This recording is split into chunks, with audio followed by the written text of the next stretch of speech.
அனைவருக்கும் வணக்கம். தேர்தலுக்கு பிந்தைய கருத்து கணிப்புகள் வெளியாகி தமிழகத்தில் மீண்டும் தேர்தல் அரசியல் சூடு பிடித்திருக்கிறது. பரபரப்புக்கு உள்ளாகி இருக்கும் சூழலில் திமுக, அதிமுக, தமிழக வெற்றி கழகம் என்று 3 தரப்பிலும் ஆலோசனைகள் நடைபெறுகிறது. எல்லோருக்கும் தெரிந்த வகையில் வெளிப்படையாக கட்சி நிர்வாகிகளுடன் நடக்கும் ஆலோசனைகள் ஒருபுறம் என்றால், மற்றொரு புறத்தில் தங்களது குடும்ப உறுப்பினர்கள் மற்றும் தங்களுக்கென்று உள்ள சிறப்பு ஆலோசகர்கள் என்று அந்த ஆலோசனைகள் நீள்கின்றன.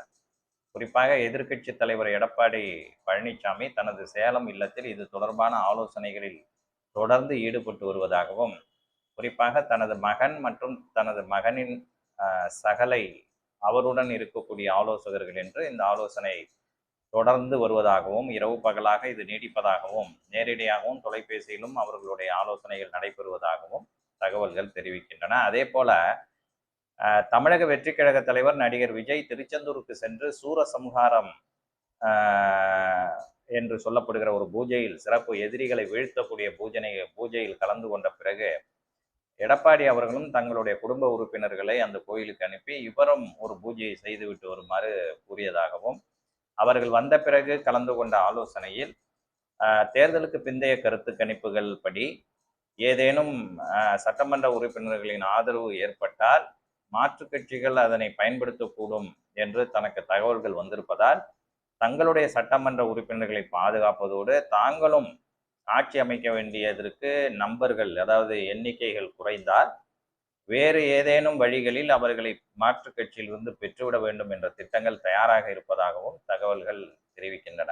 ஏற்கனவே ஒற்றை தலைமை பிரச்சனைகளை சுமூகமாக முடித்த அனுபவம் அவருக்கு இருக்கிற காரணத்தினால், ஏற்கனவே 4 ஆண்டுகள் ஜெயலலிதா அம்மையார் மறைவுக்கு பிறகு பூவத்தூர் ரிசார்ட்டில் சட்டமன்ற உறுப்பினர்களை தங்க வைத்து அவர்களுடைய ஆதரவை பெற்ற அவர் அதே பாணியிலான இன்னொரு திட்டத்தை நோக்கி நகரக்கூடும் என்று அவருக்கு நெருக்கமான வட்டாரங்கள் தெரிவிப்பதாக பத்திரிகையாளர்கள் தெரிவிக்கிறார்கள். கோவைக்கு அருகே இருக்கிற சிறுவாணி காட்டு பகுதியில் இருக்கக்கூடிய நீர்வீழ்ச்சிக்கு அருகிலே இருக்கிற மிக முக்கியமான ரிசார்ட்டுகளில் அறைகள் தேவையான அளவுக்கு முன்னரே பதிவு செய்யப்பட்டு விட்டதாகவும், இந்த ரிசார்ட்டுகளில் உடனடியாக கோவை பகுதியிலே, அதாவது கொங்கு மண்டலத்தில் வெற்றி பெறுகிற சட்டமன்ற உறுப்பினர்களை அழைத்து வந்து தங்க வைக்க வேண்டும் என்று திட்டம் தயாராக இருப்பதாகவும், மேலும் தமிழ்நாட்டின் 2 பகுதிகளாக பிரித்து, ஒன்று கொங்கு மண்டலத்திற்கென்றும் மற்றது மற்ற மாவட்ட பகுதிகளுக்கு என்று 2ஆக பிரித்து மற்றொரு பிரிவினரை சென்னைக்கு அருகே ஏதேனும் ரிசார்ட்டுகளில் தங்க வைக்கலாம் என்றும் அவர்கள் பேசிக் கொண்டிருப்பதாக தகவல்கள் பரவி கொண்டிருக்கின்றன. இதற்காக ஆலாந்துறை வரையிலே அறைகள் புக் செய்யப்படுவதும், தேவைப்பட்டால் தனியார் விமானங்கள் புக் செய்யப்படுவதற்கான முன் ஏற்பாடுகளும் செய்யப்பட்டுள்ளது. ஏற்கனவே அவர்களுக்கு விமான நிறுவனங்களில் நிறைய வேண்டப்பட்டவர்கள் இருக்கிறார்கள் என்ற வகையில் அதற்கான முன்னேற்பாடுகள் முடிந்து விட்டதாகவும், தேவைப்பட்டால் சட்டமன்ற உறுப்பினர்கள் விமானத்தில் வேறு மாநிலங்களுக்கும் அழைத்து செல்லப்படுவதற்கான நடவடிக்கைகள் தற்போது துவங்கி இருப்பதாக தகவல்கள் பரவுகின்றன. இதற்கிடையே இன்னொரு முக்கியமான தகவல், வழக்கமாக இது போன்ற சூழலில் நிரந்தர ஆளுநர்கள் தான் தமிழ்நாட்டிற்கு இருப்பார்கள். எந்த மாநிலத்திற்குமே இப்படியான தேர்தல் நடைபெறும் சூழலில். ஆனால் தற்போது தமிழ்நாட்டுக்கான ஆளுநர் மாற்றப்பட்டு பொறுப்பு ஆளுநர் இருக்கிற சூழலில் மத்திய அரசினுடைய ஆதரவை கேட்டு பெற்றுவிட வேண்டும் என்று பல்வேறு வகையில் எதிர்க்கட்சி தலைவர் தரப்பிலிருந்து முயற்சிகள் மேற்கொள்ளப்பட்டதாகவும், ஆனால் அவர்களது கவனம் முழுவதும் மேற்கு வங்க தேர்தலின் மீது இருப்பதால் இதை பிறகு பார்த்து கொள்ளலாம் என்பது போல் அங்கிருந்து பதில் வந்ததால், இனி இவர்களை நம்பி பயனில்லை என்ற வகைக்கு அவர் முடிவு எடுத்திருப்பதாகவும், உடனடியாக தங்கள் கட்சி உறுப்பினர்களை தேர்ந்தெடுக்கப்படும் சட்டமன்ற உறுப்பினர்களை பாதுகாப்பது, மேலும் மற்ற தேவைகளுக்கு தகுந்தவாறு நடிகர் கட்சி சட்டமன்ற உறுப்பினர்களை குறிவைக்கிறாரா, அல்லது திமுகவை குறிவைக்கிறாரா, அல்லது திமுக கூட்டணி கட்சிகளை குறிவைக்கிறாரா என்று தெரியாவிட்டாலும், வேறு உறுப்பினர்கள் கிடைத்தாலும் அவர்களையும் அழைத்து வருவதற்கான வேலையை செய்யும் திட்டங்கள் தற்போது ஜரூராக சேலத்தில் முகாமிட்டுள்ள அவர்களது குடும்ப உறுப்பினர்களிடையே விவாதிக்கப்படுவதாக தகவல்கள் பரவுகின்றன. இதில் மற்றும் ஒரு தகவல் என்னவென்றால், இந்த தடவை கொங்கு பகுதியில் சில இடங்கள் குறையலாம் என்ற தேர்தலுக்கு பிந்தைய கணிப்பை அவர் முற்றிலும் மறுப்பதாகவும், தன்னுடைய கணிப்பின்படி அப்படி ஏதும் நடைபெறாது என்றும், இன்னும் இடங்கள் அதிகரிக்கும் என்று குறிப்பிடும் அவர் கூடுதலாக டெல்டா பகுதியிலிருந்து தனக்கு கூடுதல் இடங்கள் கிடைக்கும் என்று உறுதியாக நம்புவதாக தங்களது குடும்ப உறுப்பினர்களிடம் சொல்லி வருவதாகவும், டெல்டா மாவட்டத்தில் திமுக 13 முதல் 16 இடங்களில் தோற்கக்கூடும் என்று அவர் கணித்து வைத்திருப்பதாகவும், அதிலும் குறிப்பாக நிச்சயமாக 13 இடங்களில் திமுக தோற்கும் என்று அவருடைய ஆலோசகர்கள் அவருக்கு தெரிவிப்பதாகவும், எனவே தேவையான எண்கள் கிடைத்துவிடும், இல்லாத பட்சத்தில் அதற்கான ரகசிய திட்டங்கள் தனக்கு இருப்பதாகவும் அவர் சொல்லி வருவதாக தகவல்கள் தெரிவிக்கின்றன. இதற்கிடையே திமுக தரப்பிலும் ஆட்சி அமைப்பதற்கான அனைத்து நடவடிக்கைகளும் அவர்கள் துவங்கிவிட்டதாகவும், அதற்காக என்னென்ன ஏற்பாடுகள் செய்ய வேண்டுமோ அது குறித்த ஆலோசனைகள் வெளியில் தெரியாமல் நடைபெற்று வருவதாகவும் தகவல்கள் தெரிவிக்கின்றன.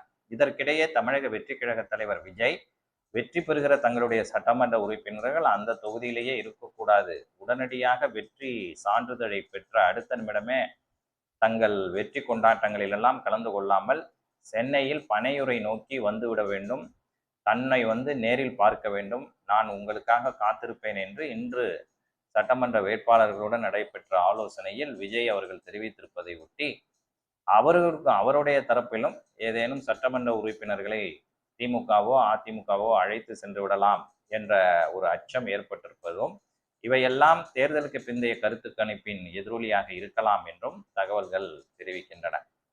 பனையூர் தரப்பை, அதாவது தமிழக வெற்றி கழகத்தை பொறுத்தவரையில் அவர்கள் முழுமையாக ஆட்சி அமைப்போம் என்ற முழு நம்பிக்கையோடு இருப்பதாகவும், அதற்காக ஆதவ் அர்ஜுனாவினுடைய ரகசிய சர்வேக்கள் அந்த தகவலை கொடுத்திருப்பதாகவும், ஜான் ஆரோக்கியசாமி அவர்களும் இந்த கருத்து கணிப்புகளை நடத்தி அதற்கான உரிய எண்கள் நமக்கு கிடைக்கும் என்று கூறி வருவதாகவும் தகவல்கள் தெரிவிக்கின்றன. இதற்கிடையே நடிகர் விஜய் அவர்களை தொடர்பு கொள்வதற்கு டெல்லியிலிருந்து முயற்சிகள் கடுமையாக மேற்கொள்ளப்படுவதாக தகவல்கள் தெரிவிக்கின்றன. அதாவது 2 டெல்லி தரப்புகளும், ஏற்கனவே திமுக கூட்டணியில் இருக்கிற காங்கிரஸ் தரப்பு தொடர்ந்து கூட்டணியில் நீடிப்பதில் சற்று குழப்பமான மனநிலைக்கு சென்றிருப்பதாகவும், தங்களுடைய தயவு இல்லாமல் கூட்டணி ஆட்சி தமிழ்நாட்டில் அமையாது என்று அவர்கள் நம்புவதால் திமுக தரப்பில் அமைச்சர்கள் வழங்க வேண்டும் என்று அவர்கள் வெளிப்படையாக கூறியிருக்கும் சூழலில் ஜோடங்கர் அறிவித்திருப்பதில் அவர்களுடைய பின்புலம் என்பது தற்போது வேறு மாதிரியாக இருக்கிறது என்று தகவல்கள் தெரிவிக்கின்றன. அதாவது தமிழக வெற்றி கழகத்திற்கான எண்ணிக்கை அதிகமாக இருக்கக்கூடும் என்று அவர்கள் நம்புவதாகவும், எனவே திமுக கூட்டணியில் தொடர்வதா என்பது குறித்தே அவர்கள் மறுபரிசீலனை செய்து வருவதாகவும், குறிப்பாக ராகுல் காந்தியிடம் அந்த எண்ணம் அதிகமாக இருப்பதாகவும் அவருக்கு நெருக்கமான நாடாளுமன்ற உறுப்பினர்கள் மத்தியில் பேசப்படுவதாக தகவல்கள் தெரிவிக்கின்றன. என்ன நடக்கிறது தமிழ்நாட்டில் என்பது மர்மமாக இருப்பதாக டெல்லியிலிருந்து 2 கட்சிகளின் முன்னணி தலைவர்களும் கவனித்து வருவதாகவும், தேர்தலுக்கு பிந்தைய கூட்டணியில் நிறைய மாற்றங்கள் இருக்கக்கூடும் என்றும் தான் நமக்கான தகவல்கள் பத்திரிகையாளர்கள் மத்தியில் இருந்து தெரிய வருகிறது. குறிப்பாக அதிமுகவிலும் சில மாற்றங்கள் இருக்கக்கூடும், திமுகவிலும் அந்த மாற்றங்கள் இருக்கக்கூடும் என்றுதான் தெரிகிறது. காங்கிரஸ் எந்த நிலையையும் எடுப்பதற்கு தயாராக இருக்கிறது, அந்த முடிவை அது எடுத்து விட்டது என்றும், தேர்தல் காலத்தில் கூட பிரச்சாரத்தில் கலந்து கொள்வதில் சுணக்கம் காட்டிய நிலையில் தற்போது தேர்தலுக்கு பிந்தைய நிலையிலும் அதன் குறித்த மாற்றங்களை நோக்கி அந்த கட்சி யோசித்து வருவதாகவும் தகவல்கள் தெரிவிக்கின்றன. ராகுல் காந்தி அவர்கள் செல்வ பெருந்தகை அவர்களை தொடர்பு கொண்டு என்ன பேசினார், என்ன திட்டங்களை வகுத்து வருகிறார்கள் என்பது குறித்து நாம் இன்னொரு காணொளியில் காண்போம். அதுவரை உங்கள் அனைவருக்கும் நன்றி கூறி விடைபெறுகிறேன். நன்றி, வணக்கம்.